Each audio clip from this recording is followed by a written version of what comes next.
Ora, muito boa noite, bem-vindos a mais um O que é que estás a pensar? Hoje com Pedro Ramos, que já está na imagem, ele é o convidado deste episódio 1, depois do episódio 0 que teve bastante sucesso, agradeço os vossos elogios. Pedro Ramos, bem-vindo, obrigado por este bocadinho. Em que é que estás a pensar? Olha, Zé, para já estou a pensar em duas coisas. A primeira é porque é que me convidaste para este episódio 1. Quer dizer, isto é não é a antestreia, que já foi, mas é uma estreia, enfim, que certamente só pode ser um sucesso porque eu assisti ao episódio 0 e de facto foi muito, muito agradável esta conversa e de estar na tua sala de estar. E portanto, e a segunda coisa que eu estou a pensar é, exatamente estava a pensar como é que nós nos tínhamos conhecido. Nós não nos conhecemos assim há tanto tempo, mas foi muito interessante porque criámos logo uma ligação e uma amizade muito, muito forte e muito poderosa. Lembras-te como é que nós nos conhecemos? Lembro-me, não faz muito sentido. Exatamente, esse livro, famoso livro. Exatamente, foi no lançamento de um livro que nós tínhamos sido, enfim, desafiados para ser autores de pequenos textos desse mesmo livro e, entretanto, tinha havido uma troca de mensagens entre nós, sem nos conhecermos pessoalmente, e acabei por dizer, não, então quando nos conhecermos eu vou-te entregar os livros que eu escrevi entretanto, lembras-te? E nós conhecemos porque eu fui ter contigo com um pacote, que eram uns 3 livros, não é? Que eu tinha editado no ano passado, e de facto foi enfim, um encontro absolutamente improvável, porque cheguei ao pé de ti, não te conhecia de lado nenhum e dei-te um presente. E portanto foi assim que nós nos conhecemos, e eu estava a pensar nisso, não é? Quando me desafiaste para esta conversa, achei muito giro, porque me lembrei que de facto nós conhecemos há relativamente pouco tempo, mas a partir daí criámos aqui uma amizade muito interessante. Eu até acrescento mais, porque foi assim, alguém nos convidou, sem que nos conhecêssemos, como tu dizes, e criou-se um grupo no WhatsApp. E Isso. fomos para o lançamento do nosso livro, não nos conhecíamos, éramos 20 e poucos coautores. Portanto, ninguém se conhecia, basicamente. Era um livro sobre liderança, textos inspiradores sobre liderança. E eu estava com esse, exatamente. E eu estava sentado e tu tocas-me no braço, olá Quaresma, tudo bem? Olá, eu sou Pedro Ramos, eu tenho aqui um presente de Natal para ti. E dás-me os teus 3 livros. Este pacote, não é? Este pacotão. Com laçarote e tudo. Isso, era Natal. E eu fiquei meio, ok, ótimo, é Natal. E quando olhei para o lado e tu te encostaste lá a um balcão, percebi que tinhas um saco tipo Pai Natal cheio de livros para oferecer às pessoas. E depois disso, aquilo acabou, nós saímos e ficámos à conversa com a Cindy Barardo, nossa querida amiga também. E a partir daí eu conheci a pessoa que vou apresentar agora, porque ainda não te apresentei. O Pedro Ramos, diz, podes-me interromper, estamos a conversar, isto não é uma entrevista. É verdade, tu desafiaste-me, não sei se me vais apresentar como um grande no sentido de quantidade, conversador, mas eu falo muito, portanto vais ter mesmo que me interromper, senão isto não vai ser muito, muito mais deste lado. Não sei se vai, porque há muitas pessoas que me conhecem pessoalmente no Facebook e que estão a assistir ou que vão começar a assistir a esta transmissão que sabem o quão eu falo muito. E, portanto, o Rodrigo Ribeiro, no episódio 0, conseguiu falar mais do que eu e eu vou tentar com que tu fales mais do que eu também. Mas eu queria apresentar-te para quem não te conhece. O Pedro Ramos, para além de ser meu amigo, como disse, uma amizade improvável. É uma amizade improvável porque nada o fazia prever. E é curta, mas eu não sei... acho que é bastante intensa ao ponto de parecer que é uma amizade já muito antiga. E o Pedro é isto, o Pedro Ramos é isto, é uma pessoa com um sorriso permanente, como estamos a observar. Sempre que o vejo, ele está assim. É uma pessoa que escreve livros, é uma pessoa que gosta de contar histórias e conta histórias nos seus livros. Ele escreve livros sobre mudança, a mudança nas pessoas e a mudança nas organizações. É alguém que vai fazer palestras a qualquer ponto do mundo, em Portugal também, ainda dá aulas na universidade, é pai, é marido, e depois tem uma coisa, bom, essa que eu vou dizer agora ao alcance de qualquer um de nós. Ele gera mais de 12 mil pessoas. É verdade, Pedro, tu geres mais de 12 mil pessoas. Como é que se gera 12 mil pessoas e tentando ter sempre presente esse sorriso? Olha, eu acho que o sorriso vem da atitude, não é? Espera aí, eu estava aqui a... É o teu Facebook que está com o volume... o meu Facebook começou a falar sozinho, não é? Porque eu tinha aqui esta... Espera aí. Nós temos os problemas técnicos das primeiras emissões e, portanto, podes tirar o tom. Exatamente.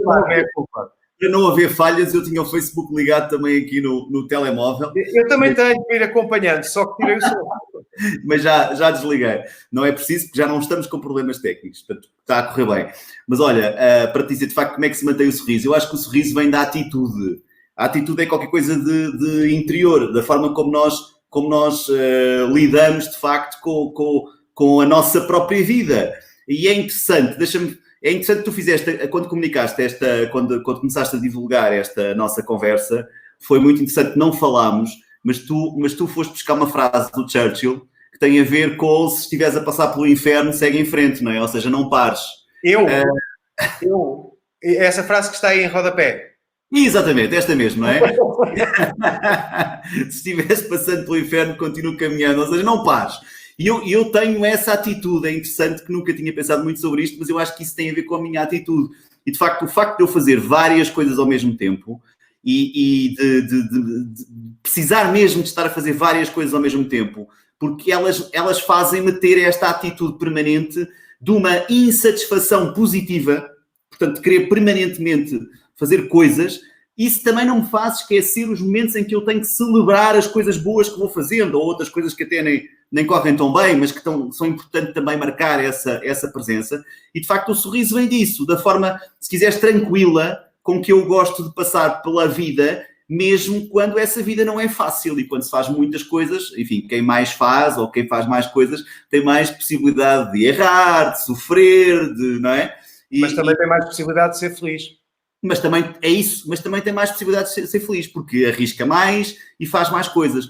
Já agora, enfim, já que estamos na sala e nesta conversa já depois das 10, eu posso dizer que o facto de eu fazer várias coisas, tu disseste que eu dou aulas, sou diretor de recursos humanos há mais de 25 anos, de grandes empresas. Já ganhaste um prémio carreira, inclusive?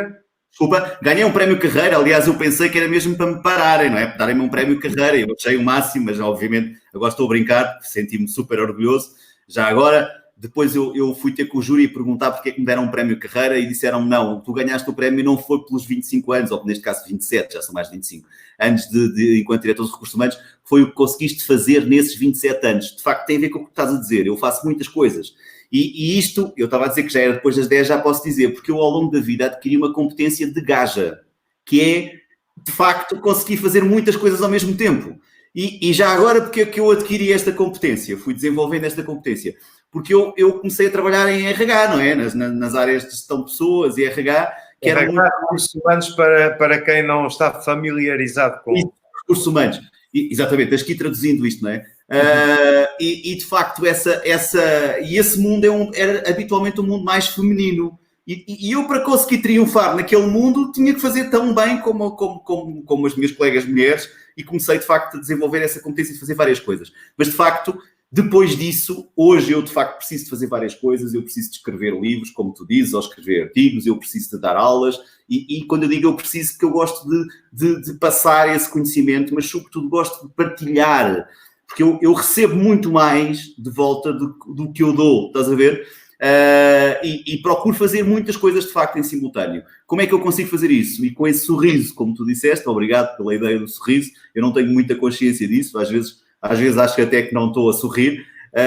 Mas, de facto, consigo fazê-lo, de facto, pela atitude e pela forma como eu acho que consigo embrulhar isto tudo na minha vida, não é? E acho que as coisas acabam por estar bem embrulhadas. Estão muito bem embrulhadas porque, sobretudo nestes tempos estranhíssimos que estamos todos a viver, manter o sorriso é uma tarefa bastante complicada, não impossível, é possível, mas é uma tarefa bastante dura. Deixa-me aproveitar também para te dizer que é por isso que eu tive esta ideia meio louca. Também já tenho tanta coisa para fazer, mas agora, confinado em casa, tive que reinventar e ocupar-me e criar esta também, em que a pensar também estás a ficar com uma competência de gaja, não é? Também estás a ficar como eu, com essa competência de Mas eu já escrevi vários textos. Eu sou fã das mulheres em todos os aspectos, até nesse da capacidade multitask que têm, que nós não temos. Nós não temos. Eu, por exemplo, estou aqui a gerir a conversa contigo na nossa sala, ao mesmo tempo estou a inserir os caracteres e as pessoas que nos estão a ver percebem que eu estou a olhar para o lado porque não temos essas competências. Mas eu queria te perguntar, a parte do sorriso, porque eu ia-te dizer, este projeto nasceu-me na cabeça precisamente para, não sei se consigo, mas tentar levar até às pessoas uma conversa na sala, à noite, ao serão, porque eu acho que as pessoas estão saturadas de notícias, as pessoas estão saturadas de notícias, leia-se, da realidade e das notícias também, e de estarem em casa e de umas rotinas que não são rotinas, porque isto não são rotinas, isto são rotinas de SOS, digamos assim. Portanto, eu quis criar um conteúdo sem qualquer tipo de pretensão comercial, nem de visualizações, não. Algo que me enchesse a mim e que eu soubesse que se há uma pessoa, pelo menos, que esteja a ver, essa pessoa vai gostar de ver. E alguém esteja a ver isto? Ou Zé, alguém?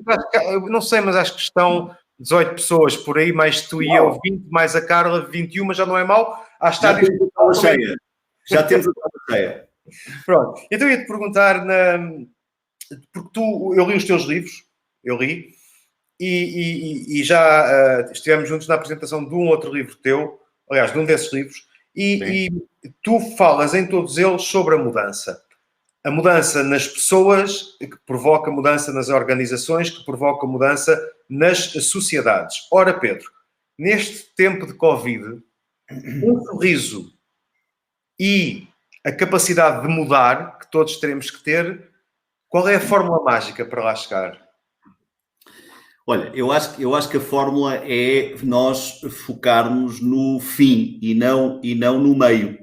Ou seja, eu acho que neste momento nós temos que pensar muito bem no que é que vai acontecer depois do Covid.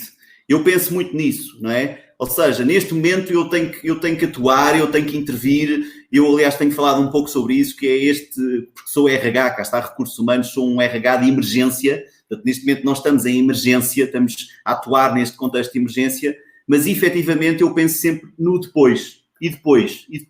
Até porque eu sou um tipo, de facto, muito de futuro. Eu penso mais no futuro do que no passado ou até no presente. E, de facto, eu acho que é isso que nos faz crescer e desenvolver. E depois há uma outra atitude que eu tenho também, que é uma atitude muito de aprendizagem. Ou seja, eu passo pelas experiências e esta experiência que nós estamos a viver, eu acho que nós estamos a aprender imenso. Desde logo, olha, estamos a aprender todos os dias. Nos últimos tempos tenho aprendido imenso em tecnologias de informação. Eu dou aulas em Zoom, eu estou agora a conversar contigo numa coisa que nem sei o nome.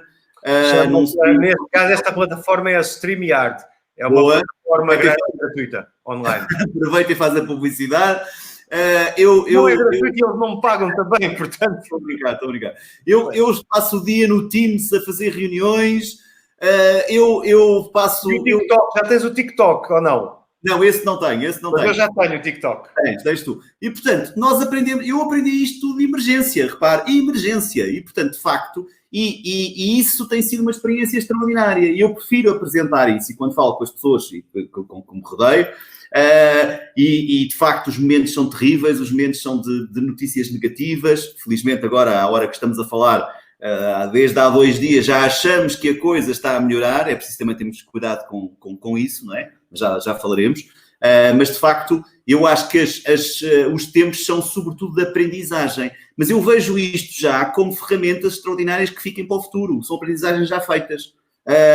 Foram aprendizagens difíceis, foram aprendizagens, ou estão a ser aprendizagens, se quiseres até obrigatórias, mas são coisas que vão nos ficar para o futuro. E de facto, como eu sou muito vidrado no futuro, onde vamos chegar, e às vezes não interessa tanto, enfim, o caminho pode ser um bocadinho mais turbulento, até porque eu trabalho em aviação e, portanto, a turbulência faz parte da aviação, mas sabemos que vamos chegar, não é? E o destino é sempre aquilo que me guia. E, de facto, eu acho que se tivermos esse foco, somos mais bem-sucedidos. E quando tu falas na questão do sorriso, nos tempos difíceis e no tal inferno que estamos a viver, e agora puxando um bocadinho a brasa à minha sardinha, eu de facto eu trabalho como tu dizes, com 12 mil pessoas, não é? Os tempos não são fáceis e, aliás, são difíceis. E é preciso, de facto, nós mantermos a serenidade, mantermos, de facto, uma comunicação transparente, uma comunicação aberta, uma orientação para as pessoas. Eu, de facto, eu gosto de pessoas, já agora um parêntese, eu gosto de pessoas. Eu acho que estou na profissão certa porque eu sou aquilo que no Brasil se chama gente que gosta de gente. Mas, para além disso, de facto, eu foco muito como é que com as pessoas nós atingimos resultados e como é que nós mudamos. E voltando à questão que estavas-me a perguntar, eu escrevo sobre mudança e eu acho que nós mudamos e ajudamos a mudar se nós mudarmos primeiro. E se nós construirmos a nossa própria mudança primeiro. Sim, Pedro, mas de uma forma mais palpável, nestes tempos que vivemos, e tu tens essa experiência da mudança, não digo isto, não é teoria, tu tens essa experiência da mudança, escreves sobre ela, conheces os casos, conheces as histórias, o que é que tu podes dizer para nos ajudar a interiorizarmos esta mudança a que estamos obrigados a fazer daqui para a frente? Olha, eu acho que para já nós quando queremos mudar temos que saber em que ponto é que estamos e para que ponto é que queremos ir, certo? E isso é a primeira questão. Isso implica, de facto, um trabalho de planeamento, etc. No momento em que vivemos, tu não consegues planear a médio prazo, esquece. Vais planeando todos os dias, não é? Hoje planeias o hoje, o amanhã, o depois. Mas, quando planeias isso, sabes para onde é que queres, pelo menos, ir, não é? E, de facto, o que eu escrevo é muito, ou o que eu penso é muito isto, como é que tu pegas nas pessoas e pegas no bom sentido e com as pessoas trabalhas essa mudança. E isto é prático, isto não é esotérico, ok? É explicar às pessoas exatamente o que é que se pretende, é explicar com verdade às pessoas o momento que estás a atravessar, é explicar às pessoas que com elas, se estivermos juntos, vamos conseguir de facto mudar, é que as pessoas se envolvam nos seus próprios processos de mudança, é explicar às pessoas que não vale a pena estarmos a lamuriar e a lamentar-nos e ficarmos todos a chorar agarrados à barriga, porque senão não vamos a lado nenhum. Repara, isto é muito prático, isto não tem nada de teórico. E depois é isso, é o caminho, é de certa forma isto até tem um bocadinho quase de evangelização, se quiseres, não é? É tu mostrares o que tem um bocado. É por ali, vamos lá, vamos experimentar. E às vezes erramos. E depois, enfim, isto tem aqui outras coisas que podíamos estar aqui a noite toda. É admitires o erro como um processo de aprendizagem. Tu não podes lançar desafios às pessoas e depois penalizar as pessoas porque erraram ou porque se enganaram ou porque tropeçaram. Onde é que estás a querer chegar com isso? Qual é o ponto que queres chegar ao dizer queres chegar que as empresas depois, estamos a falar de liderança, não é? Tu tens que ser inspirador, mobilizador, mas depois, enfim, tens que fazer como nós fazemos com os nossos filhos, não é? Tens que ser assertivo, mas depois dizes, não, olha, isto correu menos mal, pronto, não vamos estar aqui a celebrar no mau sentido, não vamos estar aqui a bater porque correu mal este processo, não voltamos a fazer, vamos experimentar de outra forma, repara, e evoluímos noutro sentido, e as pessoas aprendem e envolvem-se. O segredo disto, eu acho que é o envolvimento das pessoas. E achas que não está a acontecer neste momento? Envolvimento? Eu acho que está nos casos mais do que outros e se quiseres uma das coisas que eu acho que sobretudo, e curiosamente nós em Portugal estamos a viver, e eu estou a sentir isso, é um grande envolvimento das pessoas nestes processos. Acho que as empresas aprenderam que se comunicarem mais têm melhores resultados. Acho que no passado os líderes comunicavam menos, explicavam menos às pessoas os problemas que estão a viver, envolviam menos as pessoas nos desafios e nas respostas. Eu sinto que hoje, até porque estamos em emergência, cá está, e os líderes acabam por ter que ser muito mais transparentes e a colocarem as coisas de uma forma mais simples junto das pessoas. E eu acho que, por isso, nós também estamos a assistir em Portugal a comportamentos mais adequados, mais próximos. Repara, os portugueses estão a dar uma lição extraordinária ao mundo nesta questão do confinamento e do ficar em casa e do... Enfim, claro que depois há exceções que vocês noticiam nos telejornais de que a malta às vezes não se porta toda bem, mas repara, mas é perfeitamente exceção, porque nós claramente percebemos em que situação é que estamos, o problema que estamos a viver e estamos todos, de facto, a caminhar num sentido de compreender e num determinado sentido. E eu acho que as empresas estão a fazer a mesma coisa. E posso-te contar a minha experiência, eu falo hoje, por exemplo, hoje é quinta-feira, esta tarde, às quintas-feiras às 5 da tarde, eu tenho uma sessão com o Mundo TAP, uma live, um bocadinho isto, que se chama RH Consigo Live. Porque nós já temos uma coisa chamada RH Consigo, que é responder, de facto, a todas as questões que são colocadas pelos nossos colaboradores. Call center só para vocês, interno? É um call center que tem live chat, que tem telefone, que tem e-mail, só para nós, para os nossos colaboradores, para o nosso mundo TAP. Mas desde há 2 semanas que nós fazemos, eu faço uma sessão de RH Consigo Live, em que respondo às dúvidas em direto, às questões em direto. E é muito interessante, em que estou 45 minutos, de facto, a falar via Teams, e depois é distribuído em streaming, em que eu recebo mesmo as questões e eu respondo às questões. E tem sido muito poderoso como é que a tecnologia nos tem ajudado e me tem ajudado pessoalmente a aproximar mais das minhas pessoas, entendes? Então deixa-me só perguntar-te uma coisa.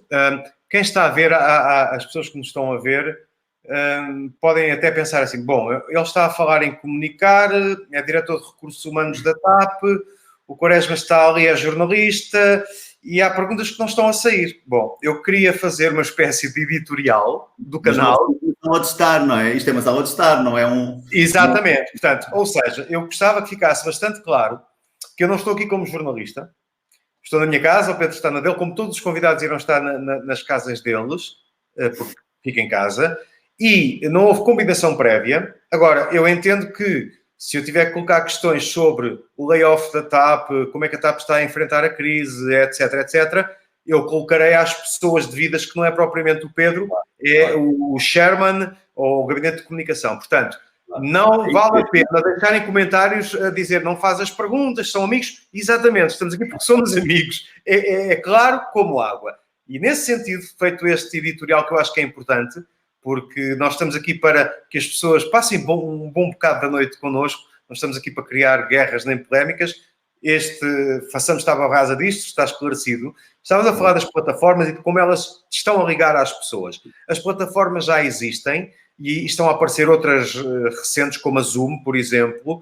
Uma é outra ideia, sim. O que é que isto vai mudar na postura, na atitude, que são coisas diferentes, e na vida das organizações? Seja em Portugal, seja grosso modo por aí fora.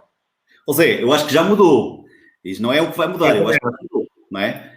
O facto de nós estarmos de repente agora todos em reuniões no Teams, ou outra plataforma qualquer, e estarmos a dar aulas online, e hoje, repara, hoje falamos da telescola e da escola online como uma coisa que nunca pensámos que era possível, certo? Mas deixa-me fazer um parênteses, é que quando apareceu a telescola, nem sequer havia internet nem computadores. Não, era só tele mesmo, não é? Repara como é que de repente, tu não te sentes isso, não te esqueces de concluir o raciocínio, mas não sentes que parece que retrocedeste no tempo, que estamos nos anos 70, 80, em determinadas coisas. Uma delas a telescola. Sim, mas ouve lá, mas a vida repete-se, não é? Isto é como a moda. Repara, a vida repete-se, há ciclos, não é? E há coisas que se repetem. E eu acho que isso não é necessariamente mau, quando nós descobrimos as coisas pela positiva. Por exemplo, até para aí há 3 meses atrás, ou 4 meses, andava eu como RH, nos seminários todos e nos congressos, e andava-se a discutir que a tecnologia ia roubar os empregos.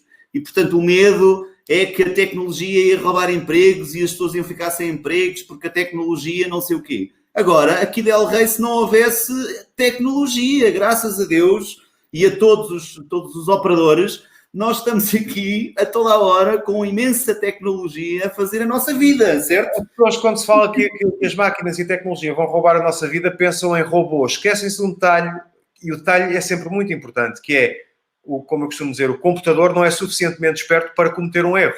Ele tem que ter o humano a montante, porque senão ele não sabe se quer cometer um erro.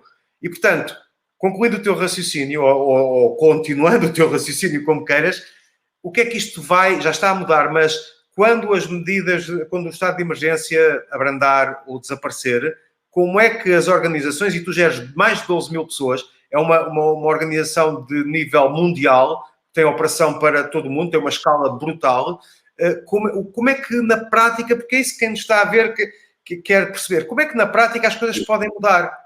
Então vou-te dizer, em termos práticos, há muitas funções que nunca mais voltam a deixar de ser teletrabalho.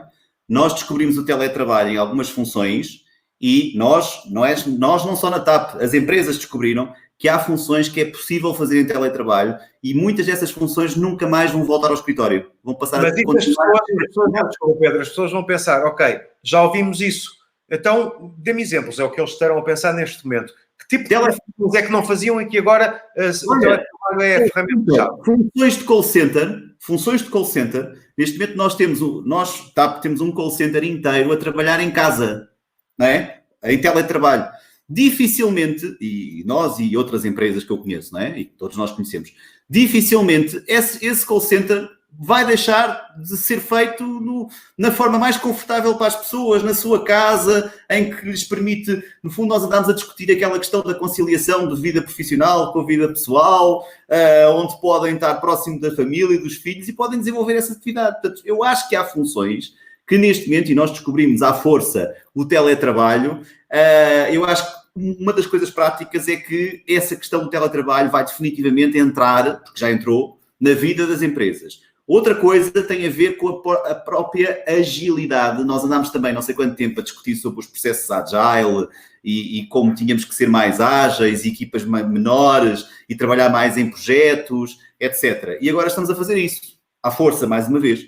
E eu acho que isso vai entrar também no mundo das empresas, que é, de facto, trabalharmos mais por projetos e por processos em que, de facto, o que interessa é o fim, são os resultados e não propriamente os meios ou o cumprimento de um horário de trabalho, entendes? E, portanto, isso é outra coisa que vai certamente mudar.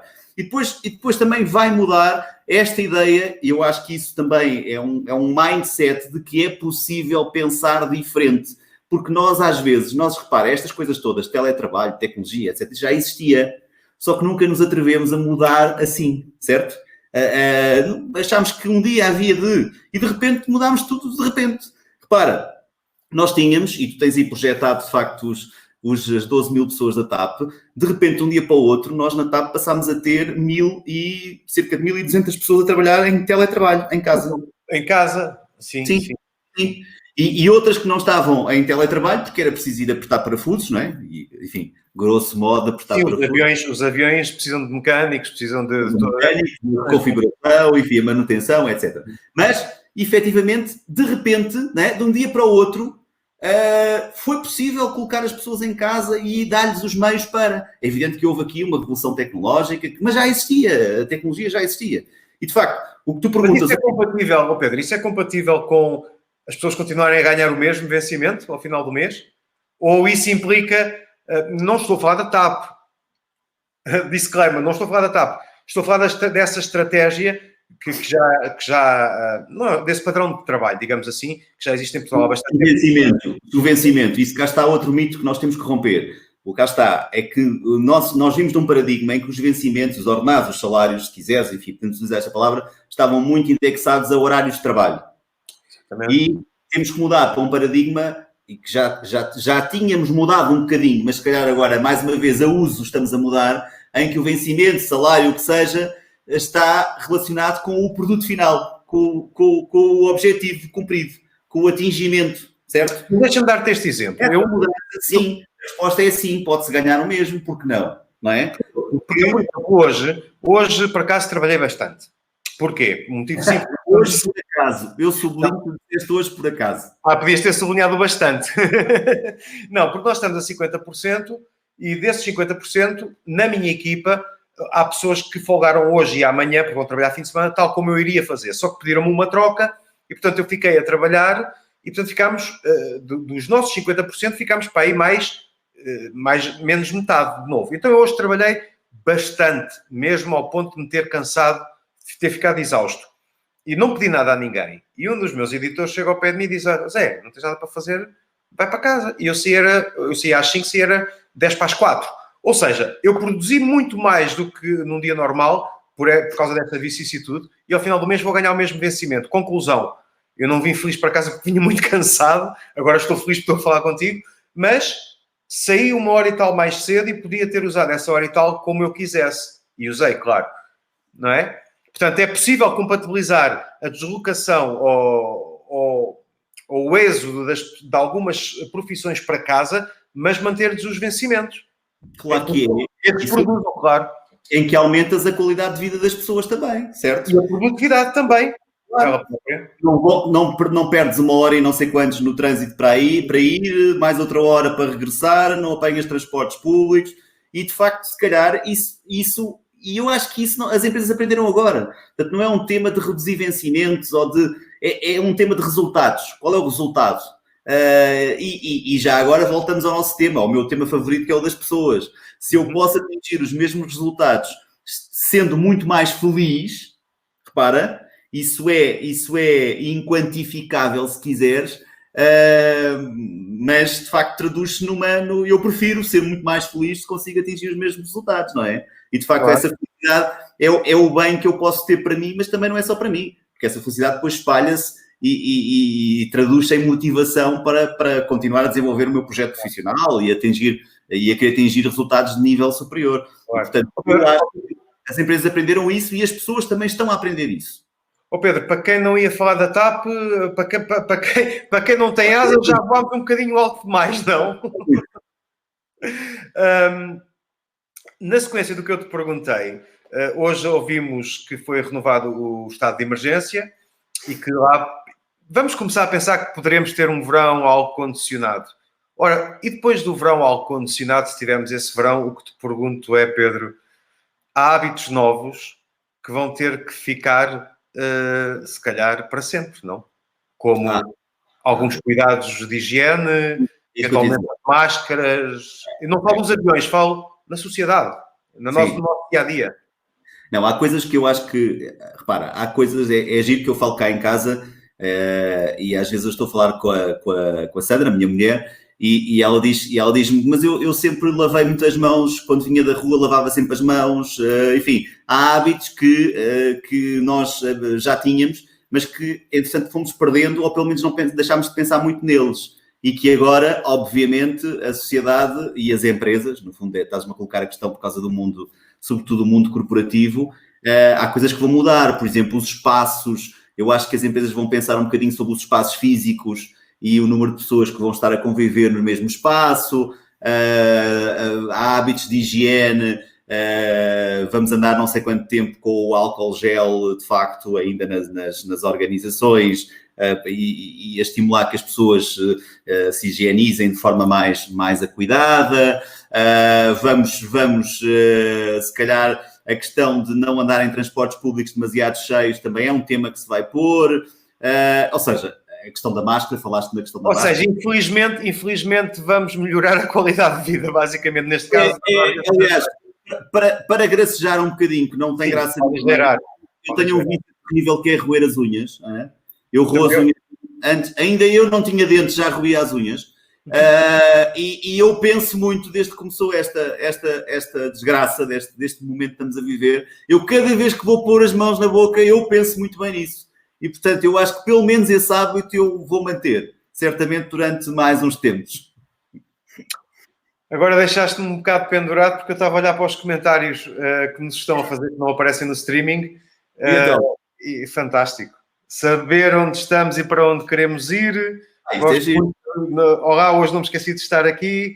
Olha, Reinaldo Teixeira, um grande amigo meu que hei de apresentar-te, que é amigo de casa há mais de 25 anos, que é o presidente do Conselho de Administração da Garve Tour, também presidente da Associação de Futebol do Algarve, é um Pedro Ramos Algarvio, ok? É um Pedro Ramos Algarvio.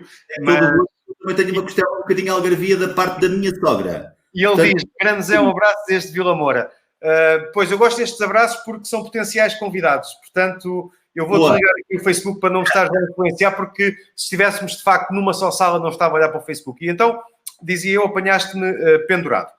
Apanhando-me pendurado, eu creio que tu foste apanhado pendurado também no início desta semana. Opa, a tua história é genial, Pedro. Tens que contar. A história do polícia. Tens que contar. Contei. Bom, eu de facto não estou completamente em teletrabalho, não é? Eu tenho um misto de teletrabalho, mas eu praticamente, aliás, na prática, só há 2 dias, só ontem e hoje, é que eu não fui à TAP. Porque tenho pelo exercício das funções e porque tenho imensas coisas que tenho fechado e tenho concretizado ainda no terreno. Na segunda-feira ainda estávamos naquele período de confinamento obrigatório, não é? Com a declaraçãozinha. e nós de facto emitimos uma declaração para todos os nossos colaboradores que tinham que ir trabalhar, não é? Chamado salvo-conduto, não é? Para passar no colégio. E, de facto, essas declarações foram passadas por mim, não é? De forma automática, as pessoas obviamente tinham de trabalhar, e com a minha assinatura digitalizada, porque isto agora tem que ser tudo à distância, certo? Tu és o diretor de recursos humanos da TAP, portanto, tu tens que assinar a tua própria declaração. Isso, e eu assinei a minha própria declaração, mas confesso que não me lembrei disso. Recebi a declaração, imprimi e tinha a declaração no carro. E, de facto, andei e eu moro em Telheiras, portanto, muito perto do aeroporto. Portanto, nunca pensei que ser mandado parar para chegar ao aeroporto, mas tudo bem. À chegada ao aeroporto, na segunda-feira passada, estava uma patrulha enorme a mandar parar os carros todos e tal. E eu ia para a TAP, não é? Ia para o aeroporto. E entretanto, eis não quando o polícia olha para mim e diz: o senhor vai para onde? E eu pego na minha declaração e caiu uma ficha. No momento em que pego na minha declaração, pensei, eu vou ser preso. Porque eu não me lembrei que a declaração estava assinada por mim próprio.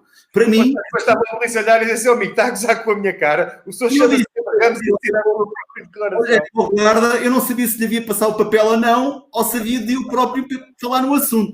Portanto, eu devo ter tido um ar tão atrapalhado. Eu disse, bom, está aqui, o senhor vai para onde? Eu vou trabalhar, eu sou diretor de recursos humanos da TAP. Pensei, não, eu não posso sequer dizer isto, ainda é pior. E ele olhou para mim, olhou para a declaração. Pá, eu acho que houve ali uns minutos que eu pensei, eu não sei se devo dizer isto, mas também como já são 10h35, eu pensei assim, o tipo é completamente burro e não percebeu que o meu nome é igual ao que assinou, ou então ele é completamente esperto, eu quero pensar nisto, e ele pensou, não, este tipo está tão atrapalhado, ele vai mesmo trabalhar, pá, só pode trabalhar. E eu acho que foi isso que aconteceu. Eu passei, lá quando cheguei à TAP, tinha lá alguns colegas, contei a imensa história e de emergência pedi a outro colaborador, outro colega que me emitisse outra declaração, porque achei que de facto não era muito correta. Mas é genial, porque eu próprio fui vítima da minha própria declaração, o que foi super, super divertido, porque podia não ter piada nenhuma, não é? Portanto, claro. Não, mas tu és tão super divertido que às vezes me telefonas ou me mandas um WhatsApp e eu mando-te uma foto a dizer: estou a correr. E tu dizes: epá, a sério, eu estou cansado só de te ver. Ou seja, não desporto para ti... Nada. Nem PlayStation, nem cartas, nem nada. Nada. Eu fui daqueles que na altura em que se pagava para estar nos ginásios e tinha-se fidelização, lembras-te? E eu paguei anos a fio para ir lá só inscrever-me, ok? Portanto, eu pagava aquilo sempre com a esperança que um dia eu ia fazer alguma coisa. Não consigo fazer nada. Eu sou daqueles que eu prefiro fazer dieta, de vez em quando tenho que fazer uma dieta, do que fazer exercício. De facto, ainda por cima tens um ginásio na TAP, Pedro. É verdade, mas eu fico cansado só de te ver as tuas fotos que tu publicas no Facebook, isso cansa-me imenso. Portanto, eu transpiro muito só de olhar para as publicações dos meus amigos quando correm. Mas pronto, um destes dias, quando eu estiver nesse estádio... Devemos jogar um snookerzinho, os dois. Snookerzinho, pronto, isso, boa ideia. Olha, aligeirámos, portanto, estamos a fazer a chamada pescadinha de rabo na boca, aligeirámos, vamos voltar agora a uma conversa não tão ligeira. As empresas, as organizações já estão a mudar, vão mudar à força, mas para melhor. E as pessoas? O cidadão comum, ele está consciencializado que tem que mudar também daqui para a frente? Ele, és tu, sou eu? Somos todos. Somos todos. Olha, não será um pouco mais difícil? Não, repara, as empresas, quando tu dizes as empresas são pessoas, ok? O coração das empresas são as pessoas. As empresas mudam porque as pessoas mudam. As pessoas, de facto, fazem a diferença para o bem ou para o mal. À tua pergunta não há uma resposta una, acho eu. Quer dizer, às vezes as pessoas mudam, outras vezes não mudam. Mas aquilo que eu costumo dizer, e tu já me viste dizer isto em público, quem não muda é mudado, não é? E é mudado com propriedade. E, portanto, eu acho que cada vez mais as pessoas mudam de facto. Porquê é que normalmente as pessoas não mudam? Se calhar a tua pergunta é mais esta, ou a minha resposta é mais essa. As pessoas habitualmente não mudam porque não percebem a utilidade e a necessidade de mudar. E, portanto, a questão está em explicar convenientemente às pessoas porque é que elas têm que mudar. Como dizia há bocadinho, a questão de mostrar o caminho. Porque se a pessoa às vezes não muda porque tem medo, de ser ultrapassada, não muda porque tem receio, não muda porque tem receio do desconhecido, não muda porque gosta da sua zona de conforto, entendes? Mas se nós explicarmos às pessoas exatamente para onde é que elas têm que ir para poderem crescer, agregar valor, desenvolverem-se, elas mudam e, consequentemente, as empresas mudam. Portanto, eu acho que há outras que nunca, enfim... Claro. Esta hora também se pode dizer que há casos perdidos, ok? E, portanto, não é? Não vale a pena. Agora de facto, mas isso são casos em que se esgota o envolvimento das pessoas. É evidente que se tu tens um líder que chega lá e impõe e diz é assim porque eu quero. É diferente se tens um líder que...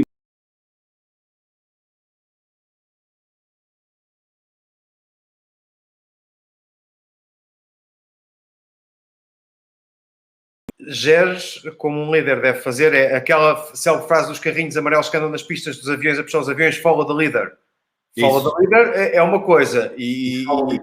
Ok? E, portanto, explica-nos como é que é possível, de facto, gerir uma mancha humana tão dispar, tão disforme, tão diferente, tão heterogénea, pelo exemplo, pela ligação, pela comunicação. Descodifica-nos lá um bocadinho isso, Pedro. É assim, para já há aqui um papel importante que é um papel crucial nas organizações todas, e sobretudo nas de grande dimensão, são os líderes intermédios, ok? É a estrutura de lideranças da organização. Portanto, nós não podemos pensar que uma organização tem apenas uma cabeça e um líder. Existem várias lideranças, sobretudo as lideranças intermédias, e elas têm que ser trabalhadas de forma que agreguem valor acima e abaixo e no fim do dia que cumpram de facto o seu objetivo e que não façam contra vapor e que não sejam eles próprios resistentes da mudança, etc. Portanto, há esse primeiro trabalho a fazer e a liderança de topo da empresa tem que fazer isso, que é trabalhar as lideranças intermédias. E depois é aquilo que tu acabaste de dizer, coisas tão simples como dar o exemplo, como dar o peito às balas, como te falei há bocadinho, que é ir para a frente do touro e explicar e contar. Às vezes tens notícias menos boas para dar, o que tem sido ultimamente, às vezes, o caso, não é? Mas tens que as dar. E tens que as dar de forma transparente, honesta. Tu tens que ser visto sempre como uma pessoa honesta, como um tipo que diz a verdade, não é? Nem sempre tu podes dizer tudo, mas o que dizes tem que ser verdade, não é? Tens que viver o teu mundo organizacional de acordo com os valores que tens.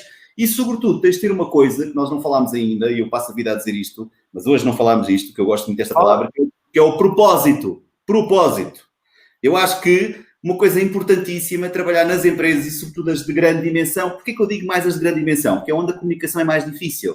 Então tem que se trabalhar, no passado trabalhavas as questões da cultura organizacional, etc. E hoje tem que se trabalhar isto em termos de propósito. Qual é o nosso propósito? E esse propósito não é igual pessoa para pessoa, cada pessoa tem um propósito diferente, tu tens um propósito diferente de mim, o que nos faz acordar de manhã bem dispostos, no teu caso, e correr, no meu caso, ir-me sentar. Ao fim do dia ou à tarde, teste de correr de manhã. Pronto, ok. Mas o que nos faz brilhar os olhos é uma coisa diferente, pessoa por pessoa, família por família, mas... No fim do dia, isso tem que estar agregado ao propósito global de uma determinada organização, aquela que tu compras como a organização do teu coração, não é? Aquela para a qual tu agregas e que sentes que fazes sentido e que pertences à família. E isto parece um bocado teórico, mas não é. Isto vê-se com ações normais de comunicação, de envolvimento, de estar próximos, de estarmos juntos, de cumprimentar as pessoas, de procurar saberes o nome delas, de responderes a todas as mensagens. Uma coisa que eu faço, e que, repara, não faço mais que a minha obrigação, mas que é importante, eu respondo a todas as mensagens, a todos os mails que eu recebo. E isto ainda por cima tem um risco brutal. Quando as pessoas percebem que tu respondes às mensagens, elas mandam-te mais mensagens, ok? E às vezes não ficam sequer satisfeitas com a primeira resposta. Olha, já que me é, o quê? Não é? Isto tem um risco brutal, mas é assim que tu dás um exemplo, que te preocupas com as pessoas, que te preocupas com os desafios, que ouves, que olha que boa ideia, que fantástico, que interessante, que, repara, isto é o dia-a-dia, repara, é assim que tu estás na tua família, que estás nos teus amigos, e portanto, é assim que tu tens de estar nas empresas. Então, como é que no século XXI há líderes, follow the leader, e há os chefes. E os chefes são aqueles que olham para as pessoas que têm o poder da liderança, mas que olham para as pessoas como números. Números não no sentido vazio, são indiferentes às pessoas e muitos deles até passam essa fake message que é preocupam-se muito com as pessoas, não se preocupam rigorosamente nada. Passa discurso, não é? Discurso de... Porque é que achas que, havendo uma cultura organizacional já tão vincada, passa a redundância nas organizações, porque é que achas que ainda há chefes? E porque é que eles ainda são tolerados? Porque isso é tóxico para as empresas, porque é muito tóxico para as pessoas. Há aqui uma questão que é... Olha, para já, porque é que eles são assim? Eles são assim muitas vezes por insegurança, porque têm medo de ser ultrapassados por pessoas que sabem mais do que eles e sabem know-how técnico, por exemplo, não é? E aí está outra questão. Os líderes não têm que saber mais do que as suas pessoas, antes pelo contrário, por isso é que as equipas são tão ricas e tão diversas, porque cada um sabe uma coisa diferente, ou pelo menos pode agregar ou ter uma visão diferente do mesmo assunto. Ainda há chefes, porque muitas vezes isso está ligado, de facto, ao imediatismo dos resultados, não é? Porque a empresa está muito vocacionada para atingimento de resultados muito rápidos e muito momentâneos, ok? Não estamos a falar de empresas que estão a trabalhar na sua sustentabilidade, por exemplo, de negócio e no conceito que hoje se fala de sustentabilidade. Não estamos a falar de empresas que já perceberam que as pessoas mais felizes produzem mais e melhor, porque se tornam empresas mais felizes também. Isto depois é uma pescadinha de rabo na boca. Não estamos a falar de empresas que promovem o desenvolvimento das pessoas. Portanto, essas empresas que são tóxicas é porque ainda não viram, mas vão ver, porque ainda não viram o perigo que é as pessoas, os bons colaboradores, abandonarem os líderes, como os chefes. Neste caso, como mas aí está, voltando ao início da pergunta, esse tipo de chefe é aquele que diz, ok, sai um talento, mas venha outro. Não me interessa o talento, interessa-me é ter aquele lugar preenchido. Como é que alguém pode trabalhar com toxinas entrar nos poros, passo a imagem? Não é possível.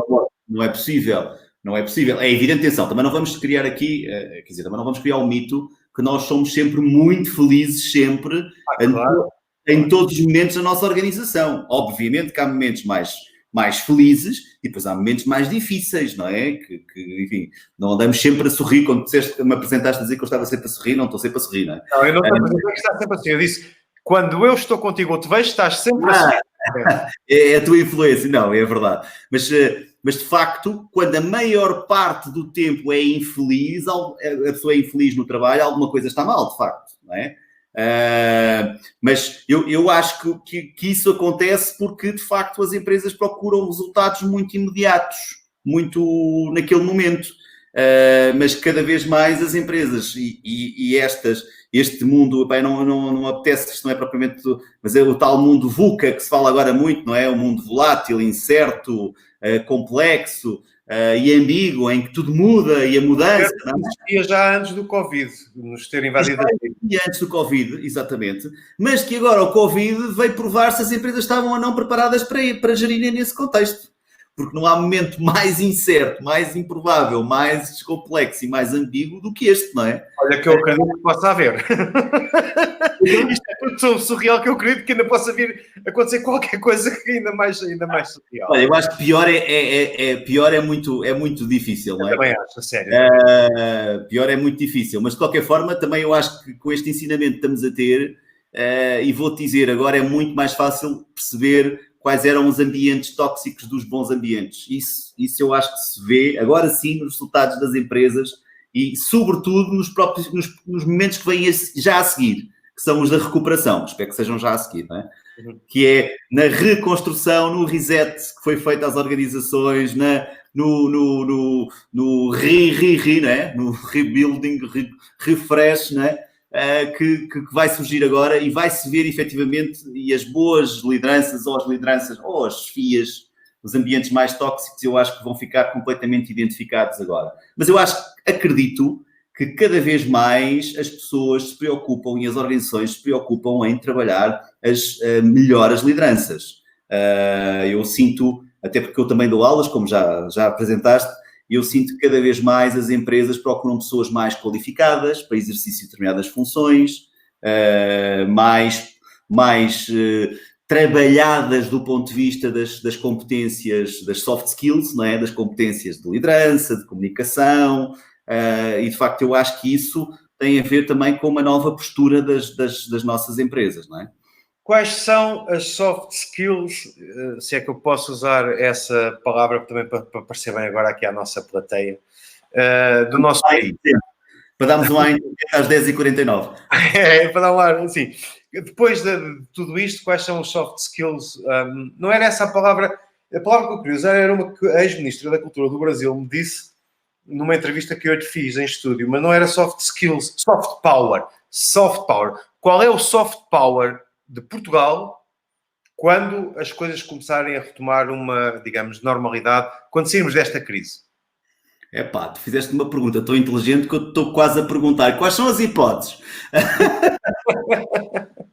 Bom, deixa eu só explicar. O soft power é como o soft skill para as pessoas. O soft power é aquilo que nós podemos... Claro.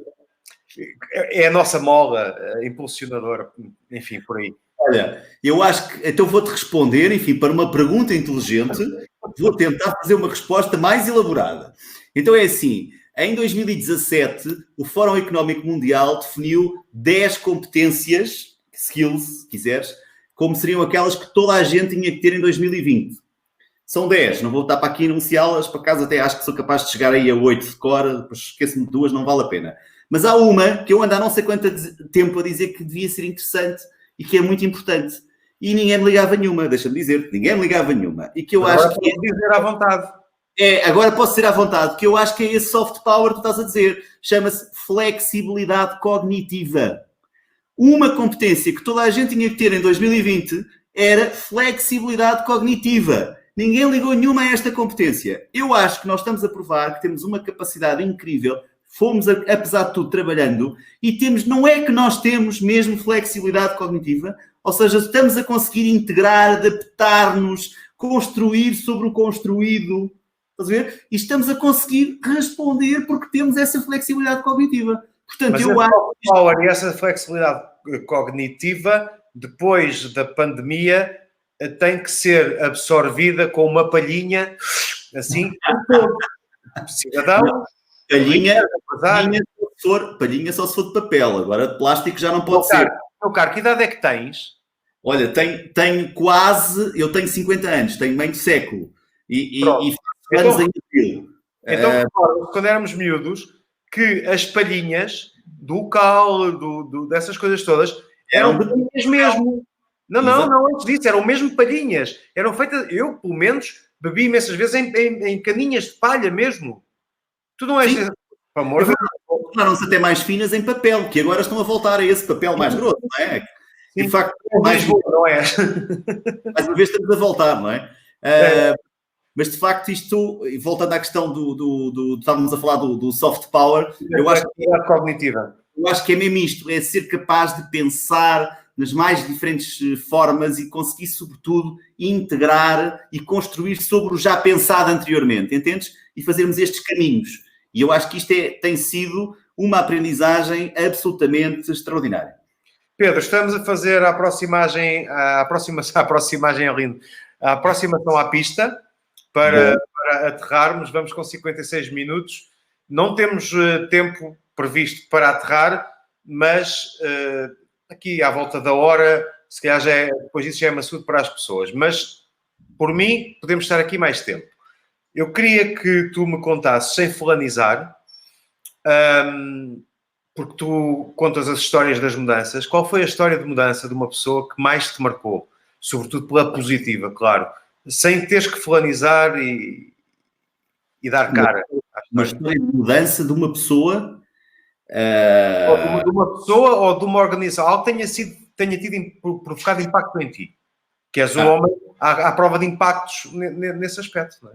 Olha, eu muito rapidamente houve um projeto e não tínhamos combinado esta pergunta. Eu acho não, que nenhuma delas, aliás. Aliás, não combinámos nada. Eu há uns anos, não muitos atrás, aceitei voltar a uma empresa onde já tinha sido muito infeliz. Eu fui diretor de recursos humanos durante 2 anos numa empresa e depois saí completamente insatisfeito, muito infeliz. E 4 anos depois voltaram-me a desafiar para ir para essa empresa. Já tive que justificar muito bem à família porque é que ia voltar à empresa, porque eu tinha sido muito infeliz nessa empresa. E eu comecei por dizer que ia voltar a essa empresa porque eu tinha sido infeliz. Nunca se deve voltar a um sítio onde já se foi feliz. Mas ninguém disse que não se pode voltar a um sítio onde já se foi infeliz. E quando voltei a essa empresa estava com resultados negativos extraordinários, muito, muito elevados, estava no vermelho profundo, e precisava de facto se reencontrar e tinha havido de facto alguma mudança acionista e era preciso de facto fazer ali um enfoque muito grande, sobretudo com as pessoas, até porque as pessoas estavam muito desacreditadas no projeto, etc. E eu de facto saí de um processo estável para ir para esse processo onde tinha sido muito infeliz e onde aceitei ir gerir os recursos humanos dessa empresa sem ter muito espaço nem tempo, até porque supostamente já conhecia as pessoas que lá estavam, enfim, a grande parte conhecia, e começámos rapidamente a implementar projetos de mudança muito intensos e muito rápidos. O que aconteceu é que 2 anos depois, aliás, não menos de 2 anos, eu fui desafiado para pertencer ao Conselho de Administração dessa empresa. Fui, porventura, um dos primeiros DRHs a pertencer a ir para uma administração de uma grande empresa e nesse processo a empresa saiu de resultados vermelhos negativos para um verde claro e quando eu saí desse projeto já estava num verde muito mais escuro. E de facto é possível com as pessoas, isto é um projeto e uma experiência que eu conto de grande desafio pessoal, mas pessoal, organizacional, onde é possível de facto ver-se na prática o efeito do envolvimento das pessoas e em relação à tua pergunta, uma história no fundo, para eu contar uma história de alguém que se transformou, eu próprio transformei-me e ajudei a construir e a transformar aquela organização e, enfim, com as pessoas que estavam e elas próprias também ajudaram nesse processo e conseguimos, de facto, transformar uma empresa, todos juntos, obviamente, de resultados altamente negativos para resultados altamente positivos. Essa empresa chama-se Ground Force Portugal, onde eu fui diretor de recursos humanos com todo o gosto, de uma primeira vez com pouco gosto, uma segunda vez com muito gosto e fui membro do Conselho de Administração durante 3 anos. E, de facto, isto foi um processo e é uma empresa que pertence ao Grupo TAP e que hoje eu também acompanho, enfim, com muito sucesso e que manteve o seu sucesso com os seus atuais responsáveis. E, de facto, este é o processo que eu gostava de partilhar como um momento de viragem pessoal misturado com a viragem organizacional, o que ainda tem muito mais sabor. Como é que tu, apesar de sair de casa, mas tens as regras de confinamento também, não praticas desporto, portanto, não libertas endorfinas, como é que tu geres esta nova situação? Porque é uma pergunta que pode parecer até redundante, patética, mas ela é interessante porque cada um de nós gera esta nova situação à sua própria maneira. Como é que tu geres isso de forma a manteres a racionalidade, não entrares em loop, não estressares, continuares com as tuas funções de pai, de marido, de diretor de recursos humanos? Qual é o segredo teu? Olha, de facto não faço desporto, mas olha, tenho feito muitas lives ultimamente para o Brasil, para Moçambique, para Portugal. Tenho-me convidado para várias conversas de fim de noite ou de fim do dia, o que tem sido uma forma muito interessante para passar esse tempo de forma positiva e com outros profissionais e a debater ideias. Tenho lido, ando a ler um livro que me ofereceram há algum tempo, que eu quando ia ao Brasil, vinha cravejado de livros, descobri este, posso fazer publicidade, que não está à venda em Portugal, portanto não faz mal, que é a Liderança Fluida. Estou a adorar ler sobre... É porque nem mostraste os teus 3 livros ainda, nem nada, 2 ou 3 vezes. Não. E já que estás a falar... Esses estão à venda em Portugal. E já que falaste nisso, também já estou a escrever umas coisitas para, dentro de pouco tempo, também sair aí mais uma publicação. Para além disso, enfim, tenho visto telejornais, especialmente... Tu consegues manter esse equilíbrio vendo telejornais, consumindo arte nessa altura? Consigo, até porque gosto de me manter informado, de facto, e tenho tido essa preocupação. E no fundo, olha, temos aproveitado para ter conversas muito simpáticas e muito interessantes cá em casa, que já não tínhamos há algum tempo, e pronto, e olha, tenho comido imenso também. Não faço desporto, mas tenho comido. Portanto, olha, qualquer dia, quando isto acabar, de dieta não me livro, mas pronto. Eu faço contigo, faço dieta contigo. Olha, então, como eu já li os teus 3 livros e acho que são interessantes, e como tudo isto é grátis, o StreamYard é grátis, a plataforma de transmissão. Eu estou aqui, ninguém me paga. Tu estás aí, ninguém te paga. O teu tempo, sobretudo o teu, vale ouro, não é? Então, faz o seguinte, vou-te lançar um desafio. Tens 30 segundos, 10 para cada livro. Mostras o livro e dizes o que é o teu livro. Ok? Bem, então vá lá. Olha, este livro chama-se Conta-me Histórias. Eu escrevi em conjunto, coordenei isto em conjunto com o José Bancaleiro, que é um histórico da gestão de pessoas em Portugal, e basicamente nós desafiámos gestores de recursos humanos, diretores de recursos humanos a contarem histórias da sua vida enquanto gestores de pessoas e que provam, basicamente tentam provar porque é que o storytelling é tão poderoso na gestão de recursos humanos, na gestão de pessoas, e em tudo, desculpa, em tudo, é poderoso em tudo, o storytelling. Exatamente, e já agora, dentro de pouco tempo... Espera, mostra melhor a capa, mostra melhor para saber. E vai sair dentro de muito pouco tempo o Conta-me Mais Histórias, onde existem vários amigos que foram desafiados a contar histórias. Eu não. E há um tal amigo de Zé Gabriel Quaresma que também vai aparecer na próxima edição. Pronto, fica aqui. 10 segundos bem contados. O próximo. Pronto. Outro livro muito interessante, eu já deixei para o fim o outro. Foi este. Uma coisa, esse livro eu achei delicioso, porque o teu storytelling nesse livro é de facto delicioso. Ou seja, tu assumes personagens da aviação que levam o leitor efetivamente numa viagem, a preparação das malas, o aperto do cinto. Esse livro é fantástico. O outro também, mas eu gosto muito desse. Este é um mundo, basicamente isto são histórias reais em que nós desafiámos gestores de mudança, pessoas das empresas a sério, que relatassem processos de mudança a sério. E fizemos isto numa ótica de viagem no aeroporto. Imagina porquê, não é? Como se eu não tivesse experiência deste mundo da aviação. E saiu uma coisa muito gira. E o livro que me deu mais trabalho é este, curiosamente, que eu gosto menos, que se chama Pessoas e Negócios, que é só meu. É só meu e não partilho, estou a brincar. Foi escrito só por mim. E, basicamente, nasceu desta ideia de que com as pessoas se conseguem resultados. Só com as pessoas se obtêm resultados. E, de facto, eu escrevi este livro, deu-me imenso trabalho a escrever, mas também me deu imenso gozo. Por causa deste livro, eu acho que não vou escrever mais nenhum livro sozinho. Agora só convido pessoas como os outros para escrever coisas. Sim. Escrever sozinho é uma grande violência. Manda-me um WhatsApp, depois responde-te. Cada vez que eu vou ler alguma coisa daqui, eu acho que está tudo bem. Mas eu escreveria de forma diferente. Por isso é que eu acho que não, sozinho não. Assim eu gosto mais de partilhar. Bom, basicamente...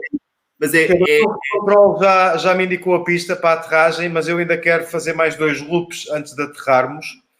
O primeiro é perguntar-te, de amigo para amigo, portanto, os amigos não mentem, aos amigos, os verdadeiros, os outros mentem imenso, mas os verdadeiros não.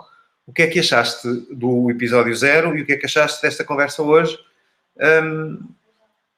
Não, o episódio 0 eu achei top. Achei muito bem. Aliás, o teu convidado era uma pessoa super interessante, tinha imensas coisas giras para dizer, e era de motoqueiro a político, a ex-político, e tinha, aliás, eu até escrevi isto, ele tinha a visão mais fantástica de que vivemos hoje num mundo comunista, não é? Tudo controlado, confinado, a polícia pede declarações na rua, portanto, eu achei hilariante. Agora, este episódio, eu acho que o convidado é muito menos interessante, mas o entrevistador ou o palestrador, de quem está a estimular, continuas a ser, de facto, uma pessoa com quem se consegue ter uma conversa muito interessante, e acho que tens que continuar, de facto, a desafiar pessoas a partilharem as suas histórias, e porque eu acho que assim tornamos neste ambiente mais intimista de sala. Repara, aí está um exemplo. Isto que está a acontecer não seria possível se não fosse ou pelo menos não tinhas lembrado disto, se não fosse este confinamento. Lembrar até se calhar tinha planeado ou planificado, mas se calhar não tinha avançado, como muitos outros projetos que eu tive na gaveta e que não os fiz. E neste... Porque isto é inato no ser humano, isto é, desde que há ser humano, é comunicar. Eu gosto, tu gostas, eu sinto a necessidade de comunicar. Mas eu estava a perguntar, tu fizeste o elogio ao entrevistador, e a ideia, sinceramente, não era essa, era perceber se tinhas gostado de facto ou não, e eu acho que gostaste. Gostei muito, achei muito interessante. Acho que não tinha nada de interessante, nem disse nada de interessante, mas gostei muito de ver os dois rádios lindíssimos que tu tens em cima da tua cabeça e de facto foi um momento de facto muito, Eu muito também gostei prazeroso. dessa estatueta que tu trouxeste de uma das tuas milhentas viagens nos aviões da TAP. Para dar Olha, mais técnica aqui à nossa conversa. já estamos aí a 500 metros da pista, como amigo, como pai, como marido, como profissional, que esteve aqui a conversar comigo para várias pessoas, eu acho que são bastantes até já neste momento.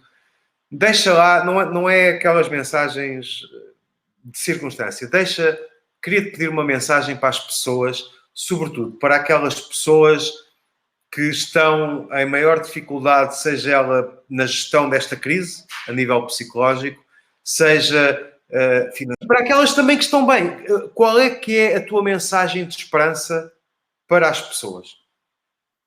Epá, isso é um bocado pesado para esta hora, mas é uma coisa muito simples. Eu vejo sempre, repara, eu vejo sempre e acho que as pessoas devem ver sempre o lado meio cheio do copo. Ou seja, a ideia de que a parte positiva é sempre muito mais importante do que a parte menos positiva. Aliás, eu fujo das palavras negativo, etc. Prefiro o lado sempre positivo da vida e das coisas. E eu acho que esta é a grande mensagem. É tudo uma questão de atitude.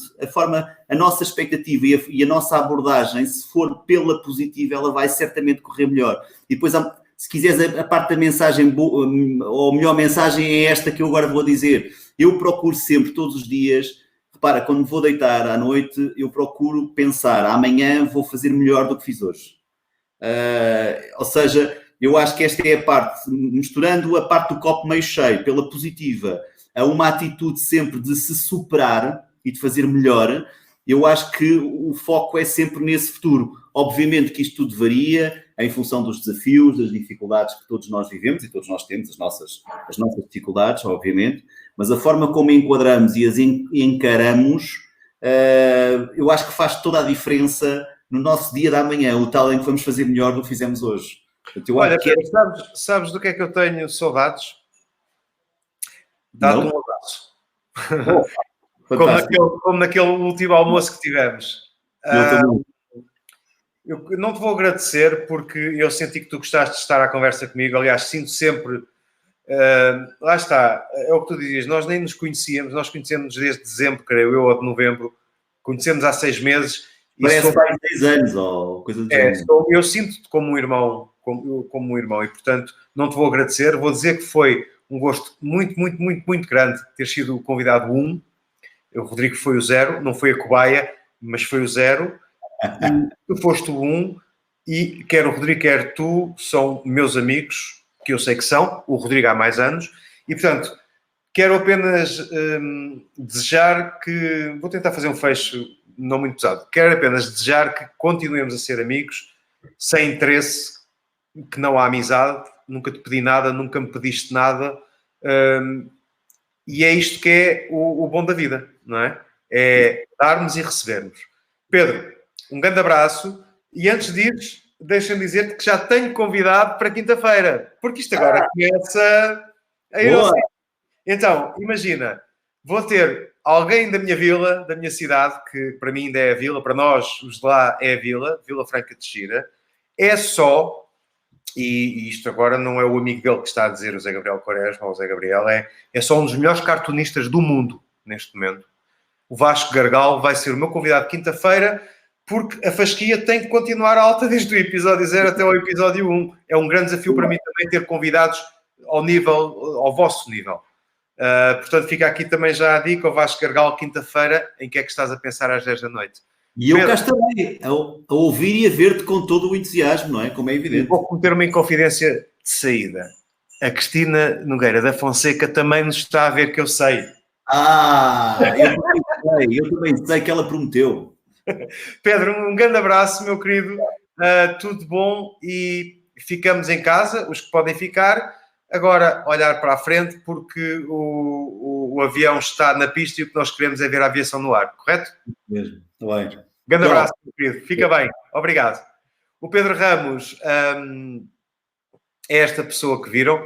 É uma pessoa fantástica, um homem com uma responsabilidade profissional imensa, porque é diretor dirige as carreiras de 12 mil pessoas, mas é alguém que se enquadra no perfil destas entrevistas, alguém que tem histórias para contar, que tem coisas positivas para dizer. O nosso próximo convidado de quinta-feira, em que é que estás a pensar, é então Vasco Gargalo, cartunista, ainda há pouco tempo envolto numa polémica, mas a polémica não nos interessa. Interessa-nos sim o que o Vasco pensa e o que o Vasco diz. Espero que tenham gostado. Como eu dizia quando apresentava o Contra-Ataque, foi um prazer partilhar este pedaço de noite consigo. Tenha uma boa noite. Até para a semana.